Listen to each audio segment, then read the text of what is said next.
DLFM 106.9. It's official. DLFM 106.9. Yamamo akwaba afitu mirika ndeshia yen. Ewo Facebook no so a na ye DLFM 106.9. Kofitele madam manti. Ne yemfa kasebo no enchire mu emfa ensomum. Na Ghana fo bakaya na watwi mu na beto dwa echire mu a. Ochireche ni baako a ochirade ewo University of Education Winnipeg. Ne den ade professor Amedike Papai Wayira Hirabasa yade abusuafo apa na chira kwan apa sanka wono behu na chira kwan nanso oma ya nyade na wono nsa etimi eka na chira kwan bia ne se ne omboden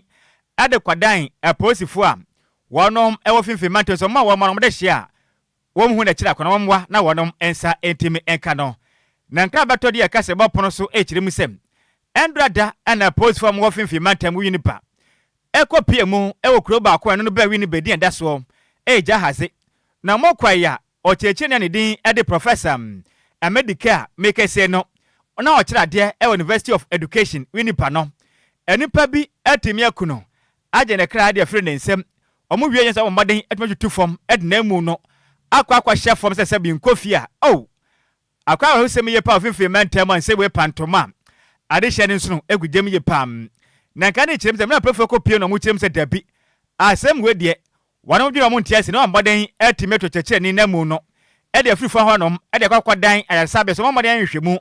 na mo ho de nti a make say no ocheche ne wahwere ne nkwa na nam ahodwira nsɛm atodwa nti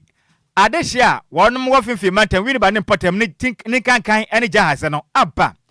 wɔnom so legukyem wɔnom kyerem sɛ sɛm asi de wɔmo tini pani sɛm bidda sɛsɛbe ocheche ne ɔkyerade wɔ suapɔm ne nipa betumi akye ne ku no edna mu akwahye fo mu de aba Ghana man de na yeche na efutu divisional police commander eye ACP Ibrahim Opoku agyemre achechensenum e de akyere esentrefo yominu aya no kre enra anajo yetnya ntiyese professor awo university hasi DLFM opie anopa no yehu ba bia afa nti ninuanom professors aka ma ya sote na police ko fie ho ekohwehwe wa asanke yebehu no yehu no nti ma ye dwumadie mu no ye de hye anopa yi ye toa so abesi anopa nti anopa ye sa ko hobi ye ko ho no na ye de experience to form kakra na de kosi ye ne se ampasa de media form wodi kan atedada no ye no kure se papa no ye ko ne ko hu body e wo papa ne fie e kire se ye tutu form baabi e de no ahye ho na yentimi hu sɛ yɛ wono anaasɛ nyɛ wono anaasɛ obi foforo nti yɛ twɛn sɛ obi a woni mu no ne na yɛ adwuma pɛn a wo sɛ nim no ebetimi de appoint sɛ ampa wono nti yɛn de yɛ no atade a hyɛ no nipa koro no timi ka sɛ o we de ɛyɛ papa na atade nipa a ɔda hɔ nso na dwi mu no dwen sɛ ɛyɛ papa na nti ɛma yɛ de ɛsɛ sɛ yɛ bɔ yɛ region for amane omo so timi bɔ inspector general of police amane nti yɛ regional crime and crime team ni nyina so ba be kan ho ama etimi ayi body no e de afiri ho sɛ de adwuma mu esitie no yɛnsa aka nipa ne bi na yesusu sɛ ɔmomwa yɛn na yɛhwehwɛ mu no NCP sɛ bi ade asi ɔmoni mu ho bia na nti yɛ no korɛ sɛ mote sɛ yɛnsa aka nipa no bia ɛyɛ no korɛ yɛnsa aka nipa ne bi no korɛ mete bi saa me so na me wɔ hɔ na mmom yɛtimi ne ɔmo kasa sɛ ensam sɛ ne bi ne sia aya na police adwuma mu ne experience mu no ebia na enye nipa ba akwa asem nti ene wo de won sai koka na wo kobuni information kura sɛ wo nya na wo de kwa akire no kura na emma nti yɛbene wo kasa ma wo te ase sɛ ampara ɔmo ntwɛn na police yenwe yɛhwehwɛ mu a de bia yɛbɛma ɔmanfo no asonate nti ene kura wonya na ntia sa ene kura sɛ ekrom hofo no emrante no ebi eba ho se anka omo pese omo de omo sabe ke kan kakra nanso police no omo kasai no omo te asenti omo jae Aposifo ba muntamo te ase ejaayem ne krakra mu no na futu divisional police commander ACP Ibrahim Opoku esade afutu ede ma ade hia wonom wo jahaze Winnipeg ne potem sem wonom ka omakoma emfanto omo yem efisa sem asie no emu oye pa sabi makɔ na enim no mbakɔ so agyeban ato ban sɛ bɛyɛ bɛboa na ho ba monsɛm ɛtime de hene ɛwɔ adehyiam wɔnom ɛwɔ winipa jahaze ɛne pɔtam nyinaa afi nso enipa omsusu sɛ ne nsa ɛwɔ ewo no mu bie no so ɔmde kɔ gyina ma na memra ɛnna de sɛ bɛyɛ bɛtumi abɔ na tenten ne a ɛfɔ opani pa ɔno ɛyɛ lecturer ɛde ma ɛyɛ university apɔn no professor ɛmɛdeka yi wɔnom ama atemwo ɛne atenten ayɛ adwuma afa na mani hunu mu. The Inspector General of Police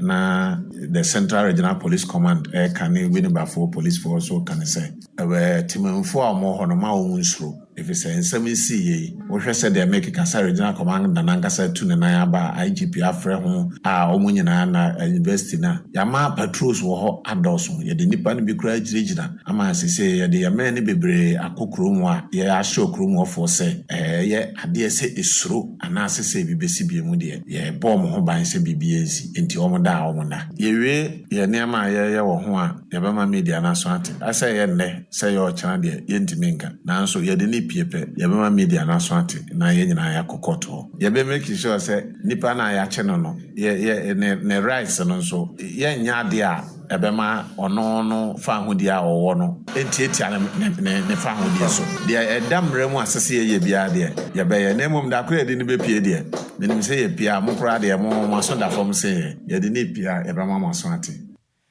ɛne a wotie kɔpie mu ɛwɔ Finfin Mantanum, Winipa, and in Potemono, and a year Futu Divisional Police Commander. The day at the ACP Ibrahim, Opoku, Nene, and Auti.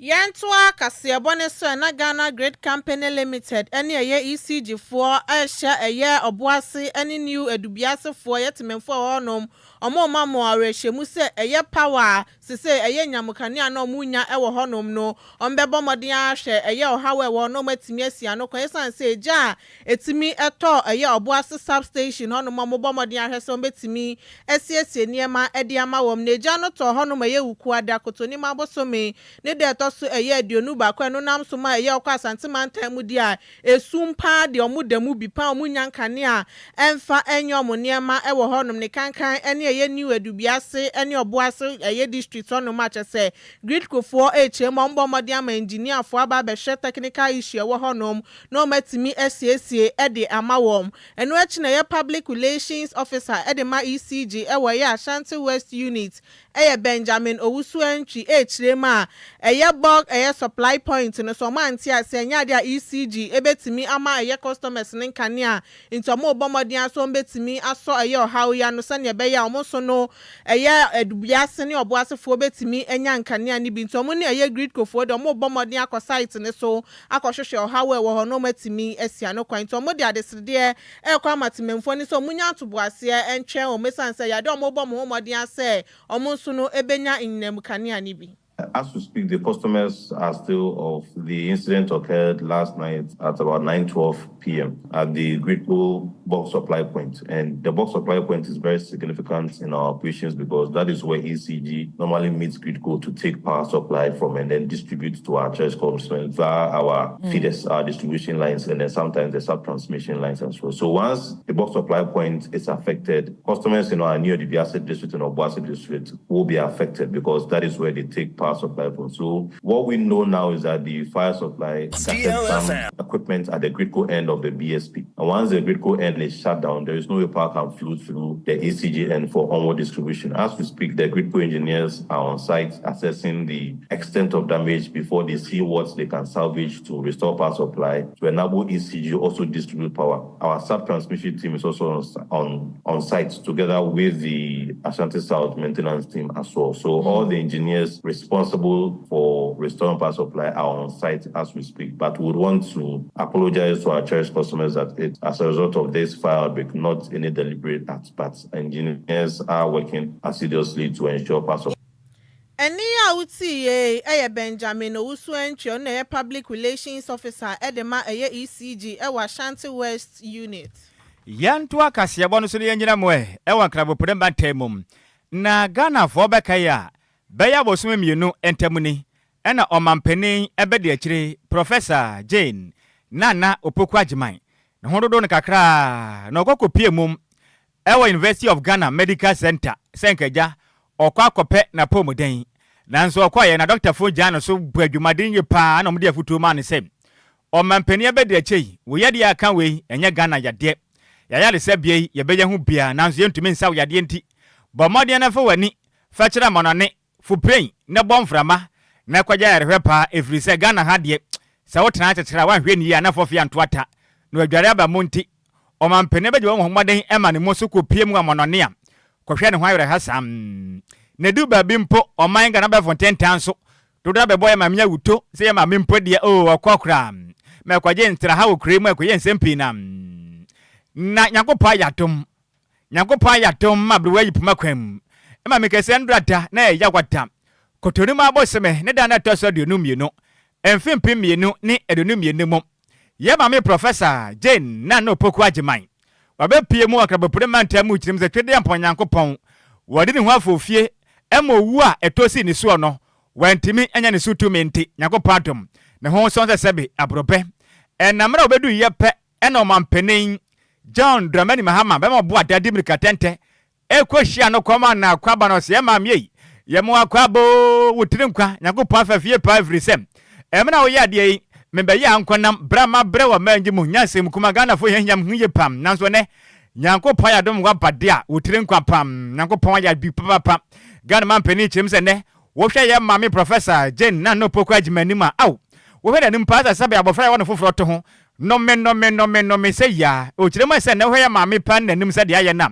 asa abofra ba yo anya mfinhene aduonu tese ne ho aye fra krampo se ne sikapa o chema ho aye fa ye pa na ze ne a doctor fo na bodwumadin papa panto na se kese e de Ghana fo nyina ne mpa bo mabode ta na chi o chirem se maame koyo mabodwumadin ya som Ghana som panti wa be no mabodwuma wadre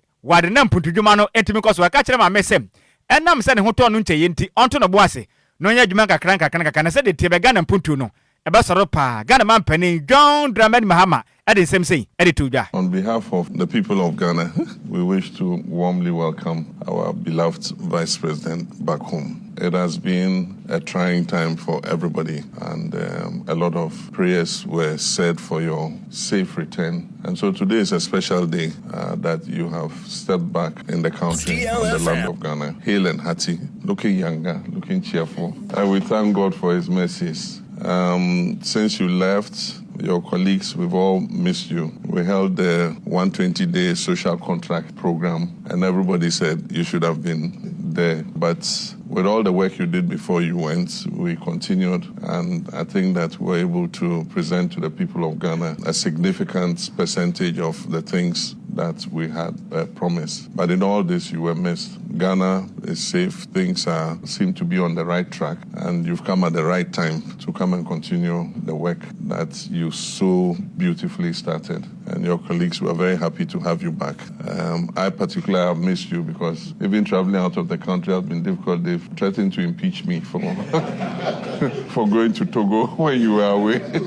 So you're warmly welcome. We are grateful to all the staff outside there who looked after you, our embassy staff in London. I came there myself and I told me how courteous they had been and how they had been of help. But I think in all this, it raises the issues of us improving our healthcare so that we can handle emergencies like this. We built a quintillion hospital, which is the UGMC, but it's still not at the stage where it can handle some of these cases. And so things like this can be, emergencies like this can be handled, without us having to fly out. But we're happy to have you. The doctors say you are 20 years younger and that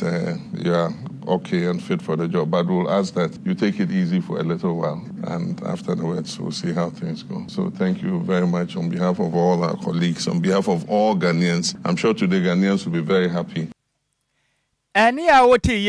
ye Ghana mampani John Dramani Mahama na ne kwakura mu no mampani ebede akire Professor Jane Nana opokwa Jemanso ede na ase akese pa ede ma Ghana de hye nyina wo modern boy yapo ene mpa boy ekototwanim ebode tende kire no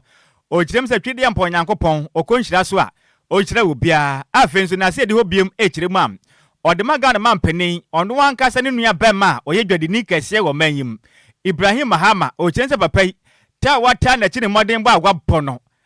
ekwanka ne yepo chimso be sana wa yarsa bia no betena ne nchen ne di nkoma ne hye ne nkura ne am na ko nka ne ye pa avin su sikasem fam papa yi boa ye sa ne sente Yankopɔn twedi ampon okonhyira so a onhye na de pa Yankopɔn ya mani odanyame ase na Ghana force Yankopɔn konhyira so a onhyira mu ye pa. I want to say thanks to God. His mercies have been infinite as always, and I'm very grateful. I express gratitude to the medical staff too for seeing the right thing, for making the right proposals. And to my boss, that day, I don't know where you appeared from, but he came and quickly set in motion what we needed to do. And I also want to thank all of you, your prayers, for your good wishes. I can't be thankful enough. I'm very grateful. But I need to isolate beyond family and friends, your brother, Mr. Ibrahim. He stopped at nothing to ensure that I had what I needed. And then he also came to the hospital. He came to sit by me, and that was healing by itself. So my little boss, I'm very, very grateful. So I'm very happy to be back. And there's so much that has happened that we all need to do. And I know that with our collective will, we'll do much more for our country. Any awoti ye eyo mampeni ebedi achirim. Professor Jane Nana Opoku Agyei. Yantua Kasiaboni so na osu children's home for the summer betuja HM say a yadi ayesi afiwe mu de budget bia emfa embaye no modin semwe to jawa be parliamentary committee e de ma agenda children any social welfare for akoye osu children's home so mo kwa ye inspection wo hono mehu say eye mpuntuo anase how bi e wo hono mo so no omu betimi aboa ana supervisor e de ma osu children's home e end of that day Editor committee nanim no chemu say Adwoa Sikasam de how mu ye papa and on am so amempunto entimi enkoso ewe ye children so honoma eye mfimpi mienu ni aduonu na ne crampo no sika omunya ye 16,000 Ghana cedis na emo ma ya bosumi bia no sika omu yusu 120,000 Ghana cedis na chese 16,000 e de enya ade mpo etimi so omo bosumi na ode sika na omo say omu yusu no for afe ana omu chirema ya ade non-governmental organization ye NGO for no and ba niam omode ba no na chese omatimi e de ahwe amofra no na emom sika omode ma omne de enya de ebo amu ye kra odin sem say editudwa issue is, a different ball game at all. No, it's because government is not employing caregivers. That is where. But with the issue of funding, you can just imagine if we have a budget of about maybe 120,000 a month, and we receive budget allocation of 16,000. How do we survive? The whole of this year, nothing has come. The whole of last year, we had only 16,000, and that is what we used to pay our electricity bill. That's why I said, donation 2024 only 16,000, and only 16,000 the whole year. 16,000 Ghana cedis. For that, our budget is fused into the department's allocation we receive from social welfare. That is what. So gender to social welfare, only 16,000. That's why I said in a month our budget estimate is around 120,000. That's why I spoke about the existence on our over reliance on donation. Any outi end of that on a supervisor was to children's home. Yantua Kasiabon so yenko PM ewe PM tandem. Na uko PM PM temu dia na mensin krache e de ba de hia wonum ewo kwai bibrem mensin no on the da wonum bandon ewe PM temu Emmanuel Kofi Inti e de nsema tudwa e kiremu sem uko PM e mpotem honum am empotudwuma pi ana banda da etwa mwen mechira MPP amanyuko no eye wonum adwene sem nanka wonum eye nanso fofi antoata na wadwade abamu a abatuo mu sakira ye ba ye nti ni nyina da akansenseme na MCG kasa mu no kirem to ko pie mu ewa kwa bibe ne mpotem ho no mode a baba no ho modin ye pa na mpontudwuma hodo a abanda da no ye na adwen sen ko beye na wantimi anye ene de mpo wanya na adwen sen obeye mpo no obetumi yaje mpotem ho no mode empuntuo etua ba ho no ye pa o ka se na o kirem sem wo ko pie mu o kede educational officer akansenseme kede police station so twintwina atwan ene so akansenseme o kirem se ko ba ni se ye ha adwen ye pa ne senti se Ghana mampanin John Dramani Mahama anya ne yare hyemu ede dwumadi kase ntesa de esi ne se so no ne nkoya mensin crash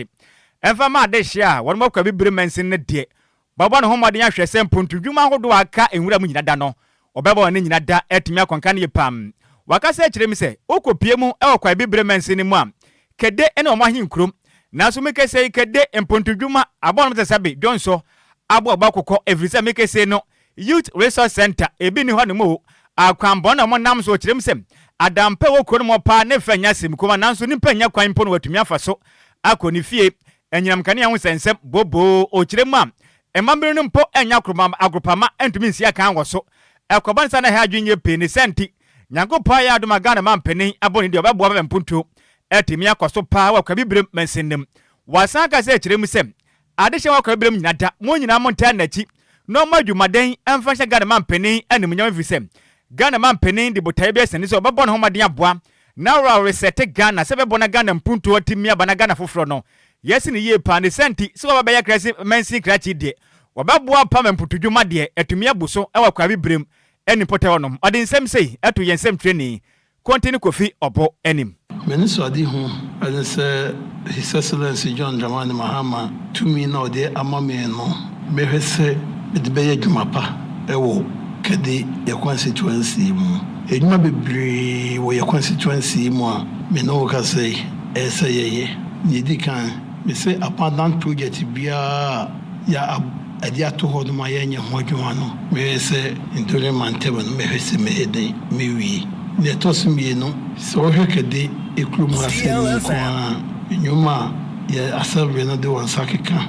ebi na education office edan ya haye police station isi dan ono si ejato ho no wo hwekede park kwe bosoball stadium yeni bi wo hwekede roso enkrofo asisi adan na so kwan kwe koso no yeni no kwan ana yeni ka kwan ya itimi ko ho no kronum so yeni si entwitwa kwanti ni electricity light post behind the day ACC me vision plan se me hen me develop kro no france aha eye municipal city eye kede ekro no na me dia kosum frankese tachimai abem uchenso abnaso chiapiase ne bombs nyina yahwe na ye decide development na eden alcohol no ne kwa kramo no ena kwa bibire mu mensin krachi kasaye mu ena wo kire mu sem obesra da say adehia mo kwa bibire mensin mu no sabe prayo hwei se wo kabo mu a untumi mu da nanso yi de mako ebebu ne senti o mu nyina da enya ba akota sabe bu ba ku mu ade na wonom enternachi enya manyosem fantu ba bi kura no momwe na mpuntom na mpote honom wasa kasa de afuto de ma adehia ne sem wonom emwa na hunidie hu sensem enkonkane afenso wamam homaden so betumi atua wonom toku ato mekire property rate na mo na samre no enya sika fanya mputudwuma no momwe na mputudwuma emoso ewo kwa bibire mu mensene no emu na say illegal mining for no tie say me 4 years ne besimo kade ana kwa bibire mu no eso betekra dabi ya boya homaden say ene yankasa na yebenya de mam na wedie eye ne foforo kra yemfa ni sei nanka ya boya homodin bia say yensa beka ene aka eka ho nanso ene no ebukef akwa ye kaskala ya boni bia na entimi embontino kase bo no yenkoyanim yanto akase bo ne so na school for ene ya chechefo man so adubia senior high school ewa Manse South District nim ewa Santimantem e de adesrede de ato abanyanim kire se omo ka bie wom no so mbomodin afom hunjim na ne omo hia wo school nim no betimi aboa wom no omo so atimi enyesan se how kase de omo wo bi ewo school nim ye papa na omo di nsem we e de tudwa wa abra na omo ye omo SLC week celebration no obi anim se do SLC die na chese nije ane eya asane enyom to ankasa na omo ye ewo school na emo mafi we die ne de omo de niam bebre ana di tudwa omo chema omo school no eya de omo for how bebre mu eye dormitories no mu ni bi boys and girls dormitory na nya ade a omuwo bisanso ana ye baby a chicha for be dance no mu ni bi dining hall ni assembly hall na chese school mo de omu ni niema papa bia e wo ho no mu to mo sra ban so momoden a na ombeboa wom sane be ye omu nso no betimi anya niema e wo school nim na disuanso so no etimi akwa anim wei ana Mr. Poku Mensa ona ye SLC patron editu dwa na ochemu se oha wo e wo school nim ni na ya de adisuanfo na bomoden agina no etimi ahese omu nso mbesua de akwa anim na emomo stress aban ebe bomoden atimi aboa o manya sa de bedu baby na school for na nkasa no kra o mabemu ebebu after SLC etimi ye bibi me hu say year batch we the SLC we queen na nyoma woni nyoma we ene ye most of times ya amanfo bebebe say we the SLC we ka ye ni je nko ada bi apart from CAG ene nyoma bi ho no ma ebetimi aye yenya bibia project abema school na dey etumpon or how dey library say they can one dormitories because anything my population crash them because in any public crowd na baby be dan ya na sebi aye arehosebe na me know ka say about 5% of teachers in the campus and now say secondary school so there's more teachers at campus and then my discipline where they mutimi control you know the problem ba ho pa lack of accommodation for teachers, lack of accommodation for even the students. And dining hall, because a hall I want a multi-purpose for one a DBB dining, one a pastoral, one a entertainment. Those are most of the challenges we are facing. And another challenge, so a road, no, and it say even say do enrollment. Ipano when you do be what is oh man, so do we are there, your environment, but say more pioneering it. It's also a very challenge. Eni ya uti ye Mr. Opoku Mensa no na ye SLC patron at the mama nso Adubia Senior High School enu achi ana school for ene so edi nsem say edi tuja Yehia emwa bebre fi say yes my like ema bebre ewa ha especially girls dormitory near boys dormitory ena yasanso ni assembly wo ewa ha si stress aban ebeba no abeboa ya ana nkra bi anso ebege kan mo nsas no ma beboa ya the how bebre na because dining hall you use na hwan esa de assembly how to have entertainments wo ho instead the how bebre na abre si stress aban say on Messi assembly one of your girls don't make sure so on Messi being kind. The first week now say you celebrate we are yamwa every school na tumpon. I say I say your dormitories in your classrooms in Shebe Papa even in school talk dormitories a for honina and now school no so your number no and you encourage into scan be raising no and you enough to help us do all those things till we yamwa ne enough so no the foot of man kwala no say e wa see adisua tinye wa see eni ya uti ye school for more man so Adubia Senior High School anuwa Amanse South District nim ewo Asante Mantemu yanto akase bonso yankwaso anyina mu ewo adisua ensensem emum na se beye beboa na mofra wonom eko school ekosia homa ebe so ma ho oden ahwe etuma hunu say yes esukura mo konfaso abaso nti empenimfo a wonom na eda perfect series basic schools assessment contest program nanom wonom president pastor Philip Sapon aisha dwumadi yesunko a ode eboa na timi aboma chechirefo o mo kira de na afinso mofra no so adusu amusua no o man nyina hunu say yes ye mofra no wonom asua de nti wonom matrase meyi nsembisian bia no pa na mo ne hunu say ye mofra no wonom bodembo no ekonka ne pam na mo dwumadi bia hyehye so wandura pa akra bopodeman time a dwumadi ne mo de pa sabia no manda mam openipa no na ye penipa o ye president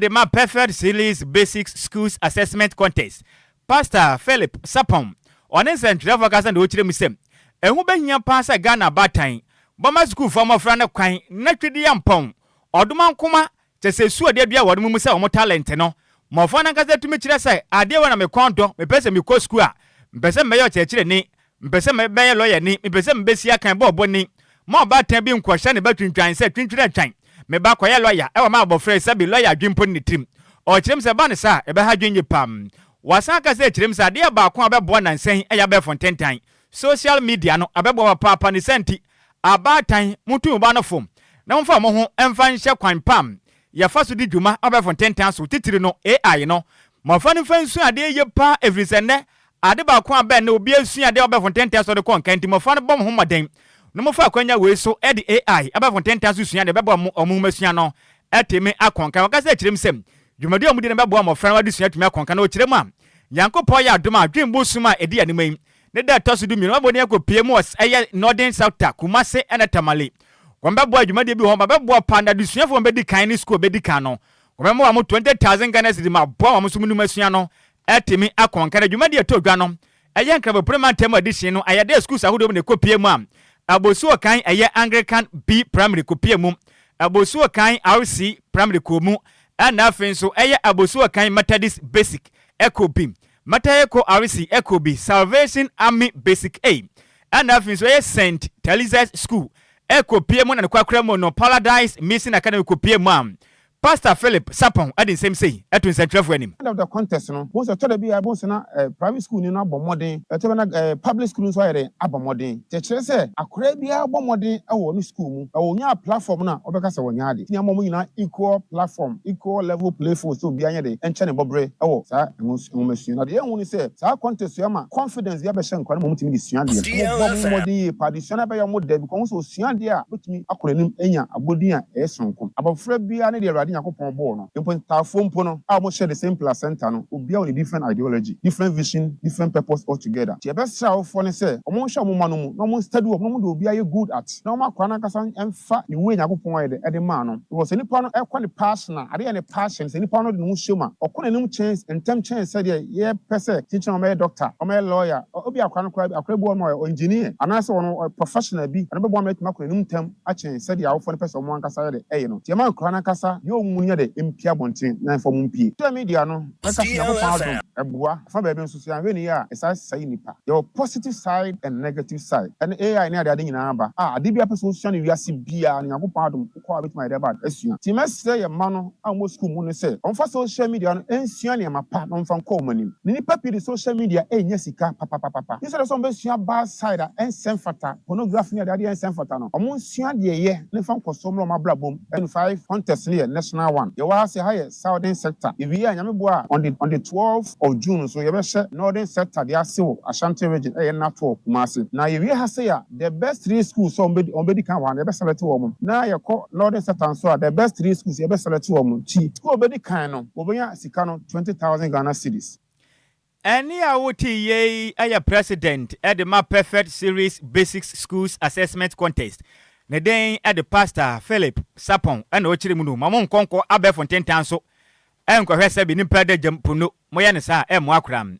eno achi ana kyerɛkyerɛ fo mudi mofra ne mkopie mu e odwumade na ase enso di nsem sei eto di kase bwanim within this 7 ade afuakwa na school am free mu ye Syphilis Academy e wona tapio kwachi e nkramemu em say enadwumade yaba as a contestant, yes, yeba, yaba be fa inkunumdie no ediako. MC yesterday last week, you know, yaba ebra jumedie no ba wie and MC ya tosumi no fa omo ba yin na ye edunan. Yenim se na de ye bedi kan ni free na kwes no. Ye be hombody akwa enim kokopmese and 5 busy school. DLFM 106.9. About last week, and I asked about this one school. I'm many assistant headmistress and so far about this contest, yet the CEO Nasipa saw this contest Abba Ama Adwoa Agyei, especially with the teachers and the students, Ama your weaknesses and your strength in our teaching and learning. Wey aya kyerɛkyerɛ fo mko pie mu dwumade na ase ne bie no na wote ne wɔn kan